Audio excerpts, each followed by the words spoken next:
बिस्मिल्लाहिर्रहमानिर्रहीम। अस्सलाम वालेकुम नाज़रीन, मैं आपको अपने इस चैनल जिसका नाम है बेसिक पाकिस्तानी लहज़ इन उर्दू इसमें खुशामदीद कहता हूँ और उम्मीद करता हूँ कि आप सब अल्लाह ताला के फजल करम से खैर आफियत से होंगे और अल्लाह ताला से दुआ करता हूँ कि अल्लाह ताला आपके लिए जिंदगी के हर शोबा में आसानियां पैदा करे, आमीन। नाज़रीन, जैसा कि तफ्तीश का हमारा सिलसिला चल रहा था, ये उस सिलसिले की तफ्तीश का जो तरीकाकार है उसकी ये आखिरी वीडियो है। इस वीडियो में हम लोग मियाद तकमील तफ्तीश पढ़ेंगे, यानी कि कितनी इसकी लिमिट है जिसमें ये मुकम्मल हो जानी चाहिए तफ्तीश, उसके बारे में आज हम लोग जानेंगे। नाज़रीन, तफ्तीश से मुराद रिमांड ही है।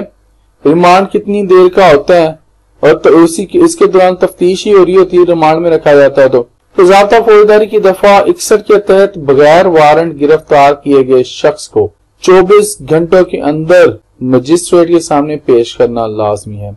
इस दफा की रूह से अगर जुर्म की तफ्तीश 24 घंटों के अंदर मुकम्मल ना हो सके तो दफा 167 जो क्रिमिनल प्रोसीजर कोड है, जिसको हम लोग ज़ाब्ता फौजदारी कहते हैं, उसके तहत पुलिस अदालत से रिमांड हासिल करने के बाद मुल्जम को बगैर तफ्तीश ज्यादा से ज्यादा 15 दिन तक हिरासत में रख सकती है, यानी कि रिमांड में रख सकती है।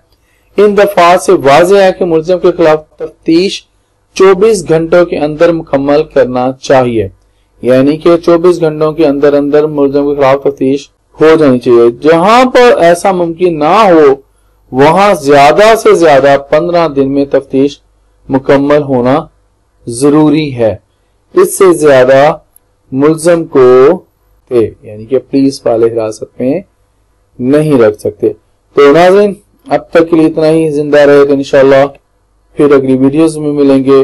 अगर ये वीडियो पसंद आए तो लाइक कर दें, तो अगर चैनल को सब्सक्राइब करना चाहें तो सब्सक्राइब भी कर दें। अल्लाह हाफिज़।